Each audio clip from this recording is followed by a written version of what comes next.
હાલો વિદ્યાર્થી મિત્રો, કેમ છો બધા? મજામાં છો? બરાબર છે. તો મિત્રો આપણે આ વન શોટ સિરીઝની અંદર ને ભાઈ ધોરણ 10ની ગણિત વિષયની વન શોટ સિરીઝની આ 12મા ચેપ્ટરની શરૂઆત થાય છે ભાઈ. 12મા ચેપ્ટરની શરૂઆત થાય છે. અત્યાર લગીના ચેપ્ટર તમે જોયા કે નહીં? મને એકવાર કમેન્ટની અંદર જણાવી દેજો ભાઈ. તમે અત્યાર લગીની સિરીઝ જે કમ્પ્લીટ કરી છે એના ચેપ્ટરો જોયા કે નહીં? 12મું ચેપ્ટર પૃષ્ઠફળ અને ઘનફળ, એ તો આજે આપણે જોશું, પણ અત્યાર સુધી આપણે જોઈએ હજી 13મું 14મું બાકી છે હો ભાઈ. ધુઆધાર આ બેટિંગ કરવાની છે એની અંદર તો રેડી. તો ખાસ મિત્રો આ વન શોટ સિરીઝ છે એ આખી વ્યવસ્થિત રીતે જોઈ લેજો. બહુ ઓછા ટાઈમની અંદર છે, 10-15 મિનિટની અંદર દરેક ચેપ્ટર પૂર્ણ થઈ જશે, તમારે પુનરાવર્તન થઈ જશે ફટાફટ. આખું ચેપ્ટર તો કઈ રીતના કરવું ભાઈ? તો આ પુનરાવર્તન માટેનું જ એક સિરીઝ છે, તો એ ખાસ વ્યવસ્થિત રીતે જોઈ લેજો. બરાબર છે? દરેક ચેપ્ટર જોજો. બરાબર. અને મિત્રો ચેનલ પર પહેલી વાર હોય તો ચેનલને સબસ્ક્રાઈબ કરી દેજો, તમારા ગ્રુપમાં પણ શેર કરી દેજો, જેથી કરીને ગુજરાતના કોઈ પણ વિદ્યાર્થીઓ છે એ ફટાફટ પુનરાવર્તન કરી શકે. અને વિડીયોને લાઇક પણ કરવાનું ભૂલતા નહીં. અને સાથે સાથે ભાઈ આની અંદર આપણે એવી વાતો કરીએ છીએ કે 2 માર્કમાં, 3 માર્કમાં, 4 માર્કમાં કેવા દાખલાઓ પૂછાય, અને એક અલગ પ્રકારની સિરીઝ આપણે છે હેતુલક્ષી માટેની, કે જેની અંદરથી મોસ્ટ ટાઈમથી હેતુલક્ષી પ્રશ્ન આપણે લીધેલા છે, કે દરેક ચેપ્ટર વાઇઝ આપણે હેતુલક્ષી પ્રશ્નો છે એ કેવા કેવા હોઈ શકે છે. તેમની સિરીઝની લિંક પણ નીચે ડિસ્ક્રિપ્શનમાં આપેલી છે, તો તેનો પણ તમે લાભ લઈ શકો છો. એટલે તમને 24 માર્ક હેતુલક્ષીના, બાકીના જે માર્ક છે 2 માર્કના, 3 માર્કના, 4 માર્કના, એમાં કોઈ પણ પ્રકારની તકલીફ તમને ક્યાંય રહે છે નહીં ભાઈ. રેડી? તો ખાસ મિત્રો બધી વસ્તુ વ્યવસ્થિત રીતે જોઈ લેજો, કારણ કે પરીક્ષામાં સારા માર્ક લેવા એ જ આપણો મેઇન હેતુ હોય છે ભાઈ. રેડી? અને આ સિરીઝની શરૂઆત કરતાં પહેલાં આપણે એક વાત કરી દઈએ કે તમારે જો આ જે પીડીએફ છે એની તમારે જરૂરિયાત હોય તો વોટ્સઅપની ચેનલમાં જોડાઈ શકો છો, અથવા તો વોટ્સઅપ ગ્રુપ પણ છે, એમાં તમને આની મતલબ પીડીએફ છે એ શેર કરી દેવામાં આવશે. એટલે ડિસ્ક્રિપ્શનમાં લિંક આપેલી છે, એમાં તમે ક્લિક કરીને જોડાઈ શકો છો. તો મિત્રો પ્રકરણ નંબર 12 પૃષ્ઠફળ અને ઘનફળ એવું ચેપ્ટરનું નામ છે, તમે જોઈ શકો છો. પૃષ્ઠફળ અને ઘનફળ બેઝિક મેથ્સવાળા છે તો એને તો આમ તો લગભગ 6 માર્કની અંદર પૂછાય. 2 માર્કનું જોડકું હોય છે અને 2 માર્કના 2 દાખલા હોય છે. એટલે 2 માર્કના 2 દાખલા હોય છે. તો આવી રીતના ટોટલ 6 માર્કનું બેઝિક મેથ્સવાળાનું હોય. અને સ્ટાન્ડર્ડ મેથ્સવાળાને તો ખબર જ છે, આ ડાઘિયા જેવું ચેપ્ટર, વેઇટેજ વાઇઝ 12 માર્કનું ચેપ્ટર. 12 માર્કનું ચેપ્ટર, 4 માર્કના 2 દાખલા, 8 માર્કની થઈ ગયા. અને હેતુલક્ષી હોય છે અને 2 માર્કનો દાખલો પૂછાય. બરાબર? તો આ રીતના મિત્રો ખાસ તમારે વ્યવસ્થિત રીતે પ્રિપેરેશન કરેલું હોય ને આ ચેપ્ટર સ્ટાન્ડર્ડ મેથ્સવાળા, તો એમાં તમને 1 પણ માર્ક કપાય નહીં. બરાબર? એટલે ખાસ વ્યવસ્થિત પ્રિપેરેશન કરી નાખજો. સૂત્ર બેઝ તો તમને આવડવું જ જોઈએ, એકઈ સૂત્ર તમને ન આવડે એવું ચાલે નહીં. તો આજે આપણે એ પણ ચર્ચા કરી લઈશું, સૂત્ર કેવી રીતના યાદ રાખી શકાય. બરાબર છે? કોઈ પણ સૂત્ર હોય, સમઘન હોય, લંબઘન હોય, નળાકાર હોય, શંકુ હોય, ગોલક હોય, અર્ધગોલક હોય, અને આટલી આવડતું એટલે આને રિલેટેડ તમારે જોવાનું છે કે સંયોજિત ઘન પદાર્થની તમને વાત કરવામાં આવશે 4 માર્કની અંદર. 2 માર્કમાં સિમ્પલ સોબર હોઈ શકે છે, સૂત્ર આધારિત ડાયરેક્ટલી હોઈ શકે છે, એટલે એ તમને ખબર હોવી જોઈએ. ક્લિયર છે? તો થોડાક દાખલાને ઓબ્ઝર્વેશન કરેલા હોય અને સૂત્ર તમને આવડતા એટલે તમારું કામ થઈ જાય. પણ ખાસ પરીક્ષાની અંદર સાથે સાથે તમારે એ પણ કરવાનું છે કે કેલ્ક્યુલેશનની થોડીક વ્યવસ્થિત પ્રેક્ટિસ કરી લેવી, કારણ કે આની અંદર થોડું કેલ્ક્યુલેશનના ફાફા પડી શકે. એટલે હું તમને લાસ્ટમાં એક 11નો ઘડિયો શીખડાવીશ. 11નો ઘડિયો ભેગો આવશે, કારણ કે જ્યાં પાય આવે ને ત્યાં 22, એટલે કે 11 દુ 22 થાય. એમાં 11 નોખા પાડી દેવાય, 2 છે એ બીજા ચડાવી દેવાય, છેલ્લે 11નો ઘડિયો હેલો પડે. બરાબર? તો એ હું તમને લાસ્ટમાં શીખડાવજો શોર્ટ ટ્રીકથી. રેડી? તો જોઈએ પહેલાં આપણે ચેપ્ટરની પુનરાવૃત્તિ કરી લઈએ, મતલબ પુનરાવર્તન કરી લઈએ ફટાફટ. સમઘન છે તો સમઘન બધાને ખબર હોય તો આ રીતના ડ્રો કરી શકાય. બેઝિક મેથ્સવાળાને આનો એક દાખલો પૂછાય છે, 2 સમઘનને જોડ્યા હોય, 2 સમઘનનું ટોટલ ઘનફળ છે આટલું છે. બરાબર? અને જે સંયોજનથી બનતા 9 જે લંબઘન છે એની બાજુનું માપ કેટલું થાય, અથવા એનું ઘનફળ કેટલું થાય, આવા અલગ અલગ પ્રશ્ન પૂછી શકે. એનું પૃષ્ઠફળ કેટલું થાય. બરાબર? તો આપણને પૂછ્યું છે લંબઘન, આપ્યું છે સમઘન, 2 સમઘનને જોડ્યા છે, 9 બને છે એ લંબઘન છે. પણ કન્સેપ્ટ ક્લિયર હશે તો જ તમારું કામ થશે. તો સૂત્ર યાદ રાખવા મિત્રો, કુલ પૃષ્ઠફળ હંમેશા 6l² થાય. એક બાજુનું માપ l હોય, બીજું l હોય, ત્રીજું l હોય, ચોથું l હોય, બધા l હોય. તો 6 ટોટલ બાજુ છે એટલે l². રેડી? અને ઘનફળ છે તો અંદર કેપેસિટી, નીચે l × l એટલે કે l² હોય. ઊંચાઈ કેટલી છે તો કે l ની છે, તો l² × l એટલે કે l³ થશે. તો ઘનફળ અંદરની કેપેસિટી. બરાબર? આ યાદ રાખવાનું. બોક્સ યાદ રાખવાનું, ચોરસ બોક્સ, લંબચોરસ બોક્સ, ટૂંકમાં મતલબ સમઘન આકારનો બોક્સ તમે કહી શકો. રેડી? તો એમાં નીચે તળિયું છે l/l નું હોય અને ઊંચાઈ કેટલી હોય? l હોય, તો આપણે l ઘન કહી શકીએ. એવી જ રીતના લંબઘન છે તો લંબઘન તમે જોઈ શકો છો, લંબચોરસ 2 આવી રીતના ભેગા થઈ જાય એટલે લંબઘન બની જાય. બરાબર ને ભાઈ? તો આમાં લંબાઈ છે l હોય, આ b લઈ લો અને આ h લઈ લો. બરાબર? તો લંબઘનનું કુલ પૃષ્ઠફળ કેટલું થશે? તો તમે જે જગ્યાએ બેઠા હોય ઓરડો પણ લંબઘન છે, તો એમાં સામસામેની બાજુ છે એનું તમે વાત કરો તો એ બેનું પૃષ્ઠફળ સરખું થાય. આ 2 બાજુની વાત કરો તો એનું પૃષ્ઠફળ સરખું થાય. ઉપર નીચેનું પૃષ્ઠફળ સરખું થાય તો આપણે એવું કહી શકીએ કે LB + BH + HL, આખાના કાઉન્સની બારે બગડો. બરાબર, કારણ કે બધે બબે વાર આવે છે એટલા માટે આ રીતના તમે યાદ રાખી શકો. બરાબર, આ 2 ટાઈમ આખું લખેલું છે, આમાંથી તમે 2 કોમન કાઢીને પણ લખી શકો. કેલ્ક્યુલેશનમાં જે રીતના ઇઝી પડતું હોય એ રીતના તમે લખી શકો. ક્લિયર છે?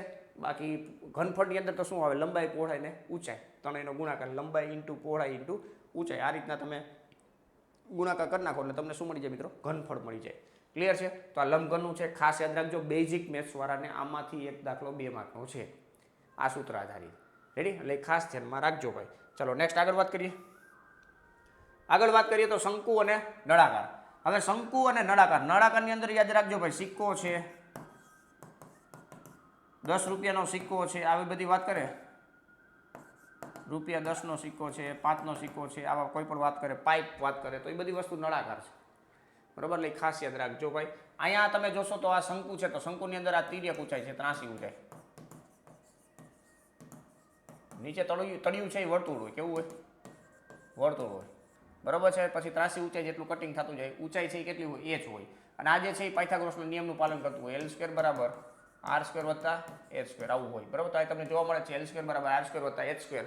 L છે 83 ઊંચાઈ છે, કેટલી વાર ત્રિજ્યા 83 ઊંચાઈ આપે તો તમારે સીધી ઊંચાઈ ગોતવી પડે, કેટલી વાર સીધી ઊંચાઈ અને L આપ્યા હોય તો ત્રિજ્યા તમારે ગોતવી પડે. તો આવા પ્રકારના કન્સેપ્ટને L² બરાબર R² પ્લસ H² મુજબ તમે ક્લિયર કરી શકો છો. શંકુની વક્ર સપાટી એટલે શું? વક્ર એટલે નીચેનો ભાગ ખુલ્લો છે ભાઈ, તો નીચેનો ભાગ ખુલ્લો એટલે આ જે ઉપરની બોર્ડર દેખાય છે એને શું કહેવાય મિત્રો, પાય કહેવાય. શું કહેવાય? પાય કહેવાય. શું? તો કે પાય રેડી? તો પાય છે. હવે પાય માં તમે નીચેથી ડાટો મારી દો એટલે કુલ પૃષ્ઠફળ થઈ જાય. વક્ર જ્યારે શબ્દ વાપરે ત્યારે ભાગ છે, મતલબ જે આકાર છે એ ખુલ્લો ભાગ છે, ખુલ્લો છે એટલે શંકુ છે એ નીચેથી ખુલ્લું છે, અથવા ઉપર હોય તો ઉપરથી ખુલ્લું છે. રેડી? અને જ્યારે પેક કરવામાં આવે એટલે કે કુલ જ્યારે વાત કરે, બંધ વાત કરે, ત્યારે તમારે નીચેથી πr² નો ડાટો મારવાનો છે, વર્તુળ દ્વારા ડાટો લાગે. બરોબર છે? તો અહીંયા તમને લખેલું છે, જો πr તો આપણું હતું, πr હતું વત્તા શું કરી નાખ્યું, πr² કરી નાખ્યું. રેડી? આ બેમાં તમે πr કોમન કાઢી નાખો એટલે શું વધે, l વત્તા r વધે. બરાબર, તો l વત્તા r વધે, તો અહીંયા શું છે મિત્રો, r છે, πr કૌંસમાં r વત્તા l છે. તો એ સૂત્ર તમે ધ્યાનમાં રાખી શકો છો. તો આ રીતના તમે ખાસ નોટ ડાઉન કરી લો કે વક્ર પૃષ્ઠફળમાં તમે શંકુનું તળિયું એટલે કે વર્તુળો એડ કરશો એટલે તમે કુલ પૃષ્ઠફળ તરફ આગળ વધી શકશો. અને ઘનફળ છે એટલે અંદરની કેપેસિટી છે, અંદર આઈસ્ક્રીમ કેટલો ભરાશે, તો πr² h/3, πr² h/3. બરાબર, નળાકારના ઘનફળ કરતાં ત્રીજા ભાગનું છે, આ રીતના યાદ રાખી શકો. નળાકારના ઘનફળ કરતાં ત્રીજા ભાગનું ઘનફળ છે એટલે 1/3 πr²h, 1/3 πr²h. ક્લિયર છે ભાઈ? હાલો, એ પતી ગયું શંકુ. હવે નળાકારની વાત કરી. નળાકારમાં મેં તમને વાત કરી, સિક્કો કે એવી કોઈ પણ વાત કરે ત્યારે સમજી લેવાનું કે નળાકાર વિશે આપણને પૂછવા માંગે છે. ખાસ યાદ રાખજો ભાઈ, અહીંયા કુલ પૃષ્ઠફળ, વક્ર પૃષ્ઠફળ અને ઘનફળ, આ ત્રણ વસ્તુ તમારે ધ્યાનમાં રાખવાની છે. ટોટલ વ્યાસ d છે, તો આ ત્રિજ્યા કેટલી હોય મિત્રો, r હોય. આ ઊંચાઈ કેટલી છે મિત્રો, h છે. આમાં સીધી ઊંચાઈ જ હોય, ત્રાસી ઊંચાઈ હોય નહીં. નળાકાર છે તો નળાકારની વક્ર સપાટીનું ક્ષેત્રફળ, તો નીચે આ વર્તુળ છે એ ખુલ્લું છે. તમે કોઈ પાઇપ વિચારો, એક કટિંગ કરી દો અથવા બંગડીનો ઢગલો કરો, તો એક બંગડી છે બોર્ડર તો એ 2πr હોય. કેટલી હોય? 2πr હોય. એવી કેટલી બંગડી છે? તો કે h ઊંચાઈ સુધી જાય છે તો h બંગડી છે, તો 2πr × h. બરાબર, 2πr × h. આ રીતે યાદ રાખી શકો છો. નળાકારની વક્ર સપાટીનું ક્ષેત્રફળ 2πr × h. ક્લિયર છે ભાઈ? તો આ વસ્તુ યાદ રાખજો. નળાકારનું કુલ પૃષ્ઠફળ, નળાકારનું કુલ પૃષ્ઠફળ કેટલું થાય, તો કે 2πr h. આટલું તો હતું, નીચેથી વર્તુળ દ્વારા ડાટો લાગશે, ઉપરથી વર્તુળ દ્વારા ડાટો લાગશે, એટલે πr² બે વાર આવશે, તો આપણું સૂત્ર આવું થઈ જશે, 2πrh વત્તા 2πr². રેડી? બેમાંથી 2πr કોમન કાઢી નાખો એટલે શું થઈ ગયું, h પ્લસ r થઈ ગયું. બરાબર, તો એ જ સૂત્ર અહીં લખેલું છે, 2πr કૌંસમાં r પ્લસ h અથવા h પ્લસ r. કુલ પૃષ્ઠફળ ઉપર નીચે બે જગ્યાએ ડાટો લાગે, કેના દ્વારા? πr² દ્વારા. ક્લિયર છે ભાઈ? અને નળાકારનું ઘનફળ છે πr²h છે, πr²h. આખું નળાકારનું ઘનફળ કેટલું હોય, πr²h. નીચેનું એક તળિયું સપોર્ટ માટે વર્તુળ હોય એટલે πr², અને કેટલી ઊંચાઈ સુધી, તો h ઊંચાઈ સુધી હોય તો πr²h જેટલું હોય. એનો જ ત્રીજો ભાગ એટલે શંકુ, કેપેસિટી વાઇઝ. બરાબર, તો કેટલી વાર એવું પૂછે, નળાકારનું ઘનફળ અને શંકુના ઘનફળનો ગુણોત્તર કેટલો થાય, તો ઉપર નળાકારનું ઘનફળ, નીચે શંકુનું ઘનફળ, છેદ ઉડી જાય, મતલબ બધું πr²h ઉડી જાય એટલે 1/3, છેદનો છેદ અંશમાં, એટલે 3/1 કહી શકો. ક્લિયર છે? એટલે ઉપર કયું છે, નીચે કયું છે, એ તમારે ચેક કરવું પડે એકવાર, એટલે તમને વાંધો આવે નહીં. ક્લિયર છે ભાઈ? તો એ રીતના તમારે ખાસ આ સૂત્ર જોઈ લેવાના છે. આને આધારિત દાખલો છે કોને, સ્ટાન્ડર્ડ મેથ્સવાળાને છે, બાકી હેતુલક્ષી પ્રશ્ન તો બધાનું હોય, એટલે સૂત્ર તમારે શીખવાના છે. રેડી? એટલે યાદ રાખવા પડશે. બાકી સંયોજિતથી તમને કરેલા હોય એવા દાખલા હું હમણાં તમને આઈએમપી કહું સ્ટાન્ડર્ડ મેથ્સવાળાને, એટલે વાંધો ન આવે. બરાબર, પણ લાઇક એક કરી દેજો ભાઈ, લાઇક કરવાનું ભૂલતા નહીં હો. ચાલો નેક્સ્ટ. ગોલક અથવા અર્ધગોલક. હવે અહીં આખો ગોલક આપ્યો છે, એમાં તમે વચ્ચેથી ફાડો કરી નાખો એટલે અર્ધગોલક થઈ જાય. સાંભળજો ભાઈ, ગોલક અને અર્ધગોલક. પાય આર સ્ક્વેર એટલે વર્તુળનું ક્ષેત્રફળ, 2 પાય આર સ્ક્વેર એટલે અર્ધગોલકનું વક્ર પૃષ્ઠફળ. તમે જલેબી ખાવા જાવ ત્યારે ઉપર ટોપલી ઢાંકી હોય ને એને ઉપાડે ત્યારે એ ખુલ્લું થઈ જાય, અર્ધગોલક ખુલ્લું થઈ જાય. બરાબર, તો અર્ધગોલક એટલે વક્ર પૃષ્ઠફળ થઈ ગયું. બરાબર, આમથી જુઓ તો અડધું વર્તુળ દેખાય, સાઈડમાં જુઓ તો અડધું વર્તુળ દેખાય, આમાંથી જુઓ તો અડધું વર્તુળ દેખાય, પાછળથી જુઓ તો અડધું વર્તુળ દેખાય, એટલે 4 વખત અડધા વર્તુળ દેખાય, એટલે 2 પાય આર સ્ક્વેર વક્ર પૃષ્ઠફળ અર્ધગોલકનું. 3 પાય આર સ્ક્વેર કોનું? તો કે ડાટો મારી દો, વળી પાછું છીબ્યું છે ઢાંકી દો, એટલે નીચેથી એક સર્કલ એડ થયું પાય આર સ્ક્વેર, એટલે 3 pi R square. 2 pi R square હતું, ત્રીજું પાય આર સ્ક્વેર એડ થયું, એટલે 3 પાય આર સ્ક્વેર ટોટલ થયું. ક્લિયર છે? ક્યારે? અર્ધગોલકનું કુલ પૃષ્ઠફળની વાત આવે ત્યારે. નેક્સ્ટ ચોથું છે ગોલકનું કુલ પૃષ્ઠફળ. ગોલકનું કુલ પૃષ્ઠફળ એટલે 4 પાય આર સ્ક્વેર. સામેથી જુઓ તો ચકેડું, આમ જુઓ તો ચકેડું, આમ જુઓ તો ચકેડું, પાછળથી જુઓ તો ચકેડું. ક્લિયર છે? આમાં ઉપર નીચે જોવાનું નથી, એટલે બરાબર છે. એટલે ખાસ યાદ રાખજો. તો આ 4 પાય આર સ્ક્વેર ગોલકનું પૃષ્ઠફળ થઈ ગયું કુલ, આ 2 પાય આર સ્ક્વેર ગોલકનું અર્ધગોલકનું વક્ર પૃષ્ઠફળ થઈ ગયું, 3 પાય આર સ્ક્વેર છે એ અર્ધગોલકનું કુલ પૃષ્ઠફળ થઈ ગયું. અને ઘનફળની વાત કરી તો ગોલકનું ઘનફળ છે એ વેરી મોસ્ટ એમપી છે, હેતુલક્ષી પ્રશ્નમાં પૂછાય જ, એટલે યાદ રાખવાનું છે 4/3 pi R cube. Cube square નથી, ક્યુબ છે. કેટલી વાર પાય એકમ ત્રિજ્યાવાળા ગોલકનું ઘનફળ મેળવો એવું પૂછવું હોય તો આ પાય મૂકી દો એટલે પાયની 4 ઘાત થઈ જશે, 4/3 પાય આરની 4 ઘાત. ક્લિયર છે? તો આ ખાસ યાદ રાખજો. અર્ધગોલકનું પૂછે એટલે એનું અડધું કરી નાખવાનું, અડધું 2/3 પાય આર ક્યુબ. ક્લિયર છે ભાઈ? તો આ વસ્તુ ધ્યાનમાં રાખવાનું છે. તો તમે જોઈ શકો છો દરેક સૂત્રની અંદર પાય તો આવતો જ હોય છે. તો પાયનું તમારે જ્યારે કેલ્ક્યુલેશન કરવું હોય, ધારો કે આવી રીતના આવે છે તમારો જવાબ 14 પાય, તો આ 14 પાયનું કેલ્ક્યુલેશન કરવું હોય તો તમને ખબર હોય 14 ગુણ્યા 22/7 થાય, તો આ 7 દુ 14 થાય. આ તો પતી ગયું, 22 દુ 44 થાય. ચાલો, આમાં કોઈ કઈ વાંધો ન હોય. થોડુંક મોટું આવે આને, મતલબ આને ગુણ્યા આપણે 21 ગુણ્યા તમારે આવ્યું 21 ગુણ્યા 11 કરવાનું થયું, 21 ગુણ્યા 11 ગુણ્યા 2 આવ્યું, આવું આવ્યું. હાલો, 21 દુ કેટલા થાય? 42 થાય, અને 42 ગુણ્યા 11 થાય, એટલે 22/7 ઉડેડ એટલે 21 હોય થાય. બરોબર, અને આ 22 એટલે 22 ને કઈ રીતના લખ્યા? 11 ગુણ્યા 2 લખ્યા. હવે 11 ગુણ્યા 2 છે એટલે બગડો અહીંયા દઈ દીધો, એટલે 21 દુ 42 થઈ ગયા. બરોબર, હવે 11 એટલે ગુણાકાર કરવો તો કેવી રીતના કરવાનો? હંમેશા યાદ રાખજો, છેલ્લા અંકથી લખવાનું. છેલ્લા અંકથી તમે લખશો ને એટલે કેટલું થાય? 2. બરોબર, પછી આ બેનો સરવાળો કરો, 4 ને 2 કેટલા થાય મિત્રો? 6 થાય. બરોબર, પછી છે આ જે અંક છે એ 4 અહીંયા લખી નાખો. બરોબર, 462 થઈ ગયું. કેટલું થઈ ગયું મિત્રો? 462. તો 11 આ રીતના ગુણાકાર કરે. ધારો કે 54 ગુણ્યા 11 કરવાનું થયું, 54 ગુણ્યા 11, તો શું કરવાનું? ચોગડો છેલ્લે લખી નાખવાનો. પછી આ બેનો સરવાળો કરો, અને 5 ને 4 કેટલા થાય મિત્રો? 9 થાય. અને આ 5 છે અહીંયા લખી નાખવાનો. રેડી? આ રીતના કરી શકો. માની લો કે 616 ગુણ્યા 11 કરવા છે, તો આમાં શું કરવાનું? 6 અહીંયા લખી નાખવાના. પછી આ બેનો સરવાળો 7 અહીંયા લખવાનો, આ બેનો સરવાળો 7 અહીંયા લખવાના, અને છેલ્લે પાછો છગડો લખી નાખવાનો. વધી આવે તો આગળ દેતી જવાનું. આપણે એકાદી વધી વાળું જોઈએ.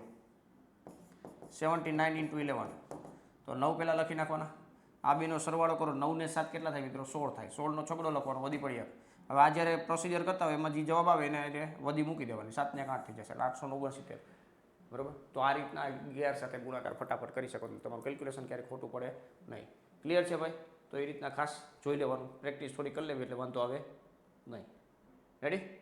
ચાલો, હવે બાકી આપણે વાત કરીએ તો અહીંયા હવે લગભગ કાંઈ સૂત્ર આધારિત રહેતું નથી. ચાલો, તો હવે તમને થોડાક દાખલા કહી દો.